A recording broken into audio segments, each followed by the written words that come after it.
Welcome to Friday Friends, RI Elder Info's weekly look at the organizations and individuals providing resources for Rhode Island seniors, caregivers, and professionals.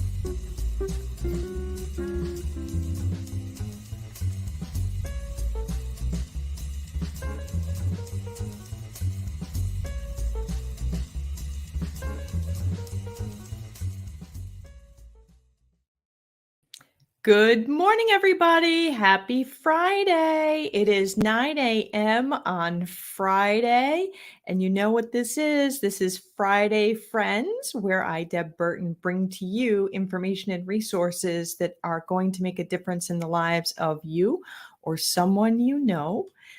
And we are also RI Elder Info, and I'm sure you visited rielderinfo.com.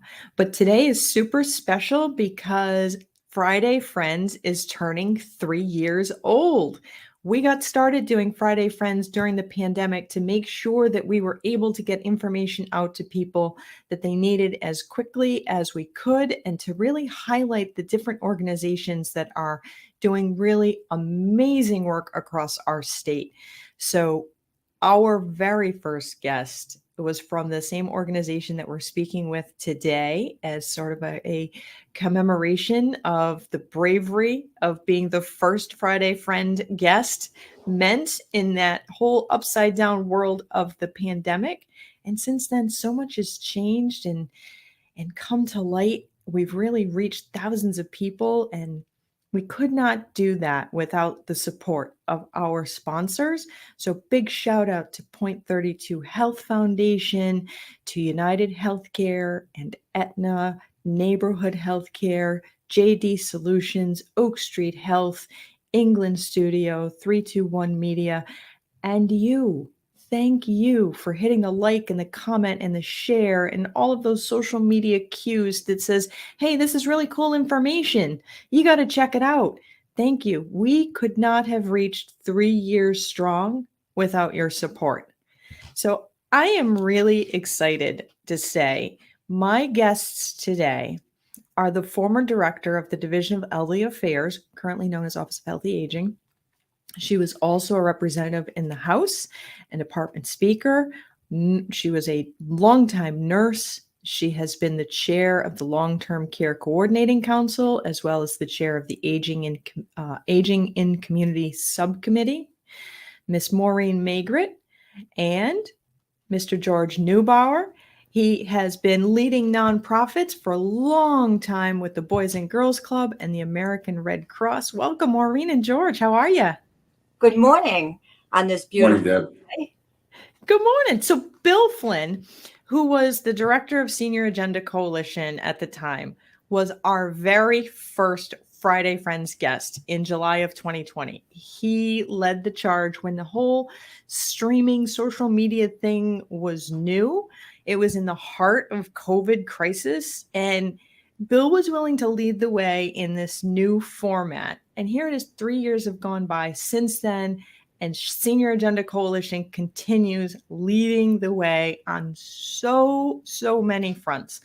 For the folks who may be newer to the show, can you tell folks what is Senior Agenda Coalition? Sure. We are an organization that organizes, informs, and advocates for seniors in the community to live a better quality of life.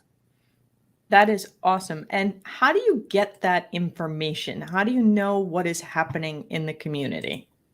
We simply keep our nose to the ground, given the people that are on our board, folks like Maureen, who, have a history working, with the state in various departments and keeping abreast of what legislation is being introduced, either for the betterment or the detriment of seniors, and advocating for or against such legislation when it comes up to the State House.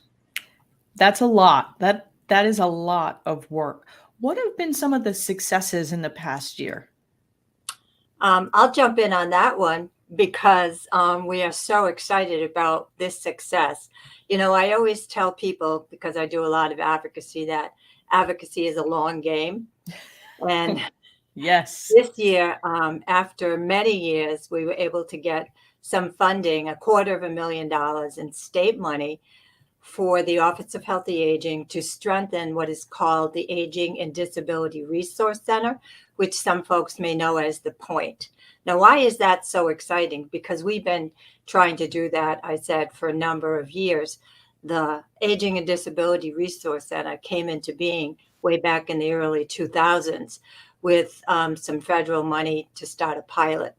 It has continued in 2018. We advocated to get the law, a state law passed to continue the Aging and Disability Resource Center, but they didn't put any money in. So this year we worked really, really hard, and we are thrilled because the other good news is that money can be matched by the federal Medicaid program, so it could almost double that amount of money.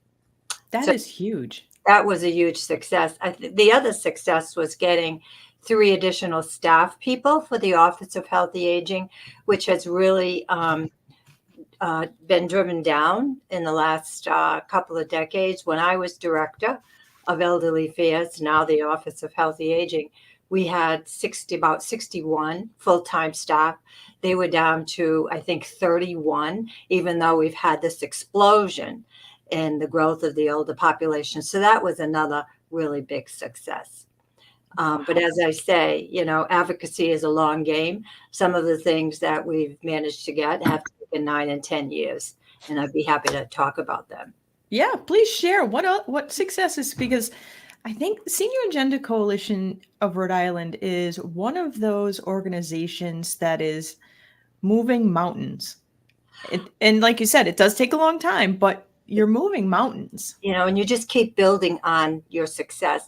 I would say, when I look back, we have actually garnered, through our strong advocacy efforts over the years, millions of dollars into the state budget for aging services. For example, way back in the middle of the 1990s, there were budget crunches, and they slashed a lot of programs dealing with our older population. One big one was the money that goes to our local communities to support senior centers and local senior programs.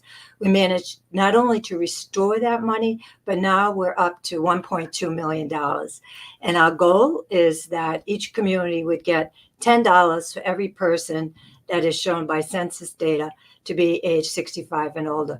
So this year we got $200,000 added to the budget. So as I say, it's a step-by-step process. A big one was to avoid eliminating, and this was a $5 million program, the free bus fares under the RIPTA program a couple of years ago. That would have been devastating. Another one, big one, was to get well over $1 million into the Office of Healthy Aging to be able to expand what they call the at-home cost share program to people up to 250% of the poverty level, and also people with Alzheimer's and other dementias under age 65. And that took about 9 years to get that to happen. So, those are just some of the successes. I was looking back at our history, and in 2010, we advocated for rate reimbursement process. And that's just happening now, all those years later, because last year we and a whole bunch of health and human service organizations advocated for a really good rate study of health and human services. That is happening now. That report should be ready in September, I would say.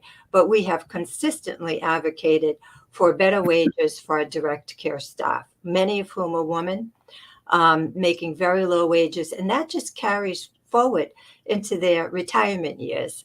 In terms of Social Security, many of them don't have access to pension funding, things like that. So we've been very, very successful, slowly moving forward. We have a lot more to go. We have a lot more to do. And I'd be happy to talk about those. It's interesting because the population over the age of 65 is growing very rapidly. And I think it's important that all of the organizations out there work together. It's, trying to get people connected to the information and resources that are out there.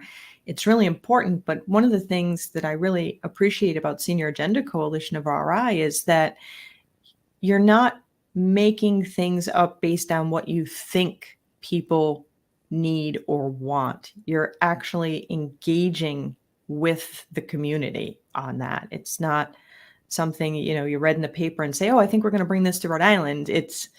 You're really talking to people out there. I think that's one of the really important pieces for Senior Agenda. And the way we do some of that is we have an annual conference, and our annual conference is coming up in October this year on the 10th at the Crown Plaza, where we have a theme of the politics of aging. And our keynote speaker this year to kick off the conference will be David Cicilline. So here's a gentleman who's been a city councilor, who's been a state representative, who's been in Congress to talk about the politics of aging. And even in Congress, he was trying to reestablish the Committee on Aging at the House level. So I think that'll be very interesting. We should get a lot of feedback from that. And then again, following that, during the legislative session, we always have a legislative leaders forum where we have the Senate President and the Speaker of the House sit down with us. And I think last year we had over 300 people in the conference room to talk about the needs for seniors and get their feedback on that. So we're busy trying to keep up with things that need to get done for the betterment of seniors in the state of Rhode Island.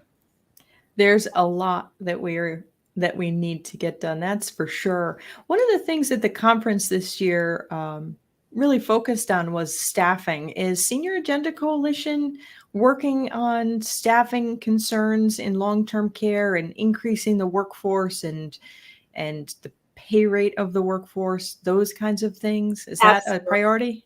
Absolutely. As I said before, way back in 2010, we were calling for a review of how reimbursements get made. And we have consistently raised the issue of we need to increase the wages for our direct care staff. Last year, we managed to get, we wanted to get a minimum of $17 as the minimum. What went into the budget was $15. This year, we tried to get $20 as a minimum, but that didn't pass. But this rate review commission is really going to give us some very methodologically determined access to, what rate should be, how much is going into the administrative portion, how much is going into some of the wages. And some of the legislation that has passed has directly said that some of the special increments, for example, direct care staff that may be trained in how to deal with dementia and Alzheimer's or behavioral health issues, those increments should go directly back to the direct care staff. So we have consistently really voiced in a very strong way the fact that that is one of the biggest barriers, we believe, to access to all kinds of long-term care, other wages being paid. When we look at the fact that many people in state-funded programs are waiting 3 months or longer to get service, that's really a result, to a great degree, to the wages that are paid. And, providers are in competition with all kinds of other businesses where people can get more money. And, people frequently talk about, well, you can go to a fast food restaurant and get more money and not have to do the kinds of really, when we think about what direct care staff do, and having been a nurse, I know what it takes physically to help people with bathing and dressing and getting to the toilet and getting in and out of bed. It's a very demanding job. So that will continue to be a priority. That is awesome. What else is Senior Agenda Coalition of RI focused on for the upcoming year? I think we'll continue to focus on some economic security issues that we've done in the past. One, we really look at, as you said, Deb, we really look at data to help guide us, along with what people tell us. And George mentioned, the community meetings we've had, the forums, the conferences. But periodically, Senior Agenda goes out into the community and listens to people. And so we know what the top concerns that people talk about are. And you're doing a great job. And I want to commend you, Deb, because social isolation was a big one, particularly as a result of the pandemic. And also the fact that as people age, they just can't get out as much. So the fact that we've really brought technology to them through some of your work, through the work of the Office of Healthy Aging, has really been incredible. But one of the big ones we've been pushing, and as I say, it takes a long time to get things to happen, but we have a program that helps people pay for their Medicare Part B premiums, which are almost $2,000 a year. And we've been trying to expand that. It's a state and federal program. We've been trying to increase the income eligibility for that program, as many states have done. And also, it's a very limited asset test. So that's one thing that we'll be working on. We also want to continue stepping up how much money is going to our local senior programs, because I said before, we have that big goal of $10 per every older person in each community. We also are very interested in getting our temporary caregiver insurance law changed from the current 6 weeks to the 12 weeks. Most of the states that have a similar law, and we were a leader in this, have gone up to the 12 weeks. We're still at 6 weeks. That just happened this year, because the Senior Agenda has always been interested in supporting our many, many caregivers, as you are, Deb, with all the work that you do.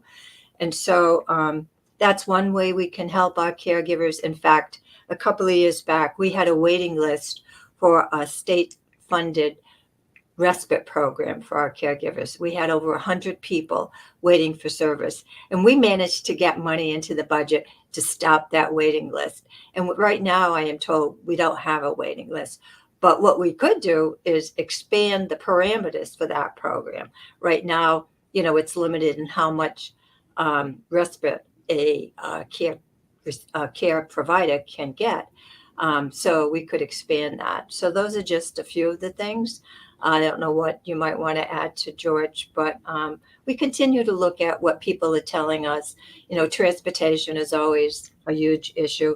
And we also want to support our volunteer programs, not just caregivers, but the volunteer programs out there, like the Village Common of Rhode Island and other volunteer programs.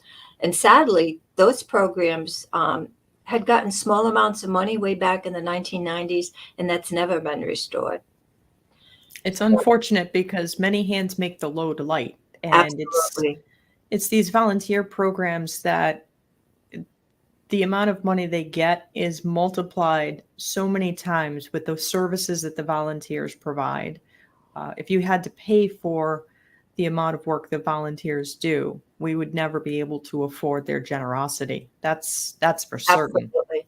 I think the other issue, we want to make sure, there's so much money now that's going into housing. We want to make sure that the aging voice is not missed as they look at how we're going to spend those millions of dollars. We have waiting lists all over the state, and I know you know this, Deb, for people trying to get into many of our housing for the elderly. In fact, some communities, I think a couple of years ago, Newport said they don't even put any more people on their waiting list because it's just so big. Right. That happens all over the state. But we need to really make sure that the older population is addressed as we look at housing, and that more options are available to them. We had a piece of legislation called accessory dwelling units talked about this year. It almost made it. And so next year we want to make sure that gets passed, because people can make these accessory dwelling units onto their existing homes. And there will be an advantage in a number of ways. They could rent it out to people who would be caregivers for them, et cetera, et cetera. So there's a lot going on in the housing space, and we want to make sure our older population, really their needs get addressed as that discussion takes place. And I think it's really important to make sure that there's a voice at the table and it's not just what somebody else thinks is needed. Because you're right, when it comes to housing, many of the housing for older adults has a 2 to 8 year wait list. There have been some conversations about how do we increase availability of funding so that our older adults can have some money in the event that there is a catastrophic failure in their house, a electrical issue, or the plumbing breaks, or the roof, needs repair, and that there's some funding to be able to help them cover those costs when they're on a fixed income. So there's a lot of work to be done. If people watching wanted to get involved with Senior Agenda Coalition of RI, how would they do that? Simply, they can go to our website at seniораgendari.org, or they can call us. We have an office in Providence at 401-451-8158, and just let us know, of their interest. Because a lot of times we look ourselves in the mirror and think about our futures, and every day, we're getting older, and every day we're as young as we're ever going to be.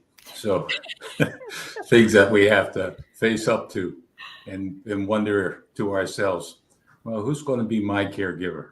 So, or who can I be the caregiver for? That's the other side of the equation. That's absolutely. And any systems improvements that we can make now for the people utilizing those systems are improvements that we can enjoy later. So that's always good too. Certainly. So as a nonprofit, what kind of help would be the best if people wanted to help? Do you need volunteers? Do you need donations? Are there events coming up that people can come and have their voices heard? What would be the best for folks to do? Depending on their interests, certainly we would encourage them to attend our annual conference to learn more about the organization and see us in action in terms of the issues that are facing seniors. They can also make a donation to the organization, because we, as an organization, do not take any state or federal funds, given that the fact that we are lobbying and advocating for monies from the state and to help service seniors directly. The other thing we like people to do, especially when there's legislation pending, is call their representative and their senators in their district and let them know how they feel about a particular issue, and get to know them by name and make sure they know who you are, so that we can organize and gain powerful, lobby amongst ourselves to influence the outcome of this legislation. I like that. And our legislators will listen. They'll listen to the individuals, especially. Right. Call them on Saturday morning. Best time to get them. Note taken, Saturday morning to reach our representatives. That's awesome. Any final words, final thoughts? Maureen? No, I think, the kind of work you're doing to get the information out is vital. And that's why we were so insistent on getting a stronger Aging and Disability Resource Center, because people just are so frustrated. They don't know where to go. So the more we can simplify the navigation of the system for people. I mean, people call me, they email me with, and like they do with you, Deb, like, how can I do X, Y, Z? What can I do?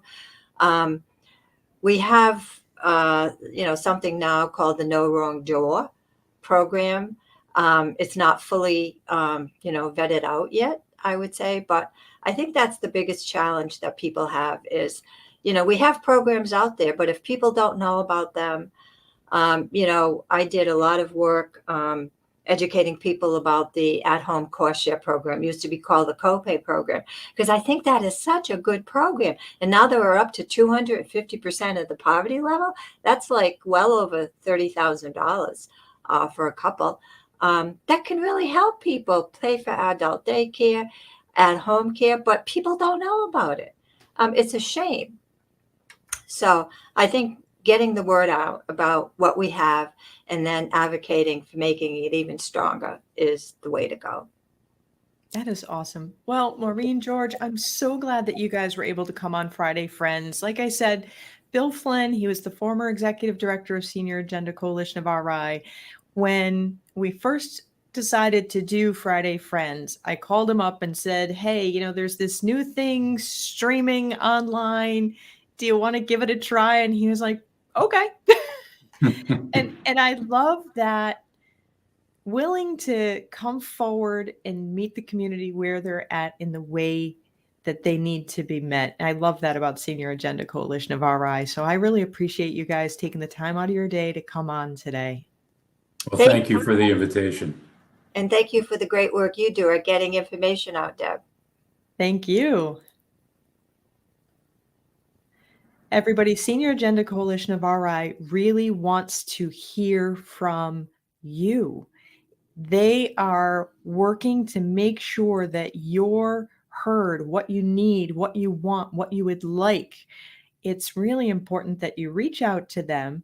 Their contact information is rolling below. So it's the 401-451-8158, or you can go to the seniораgendari.org and really make your words and your feelings, thoughts, needs, desires known.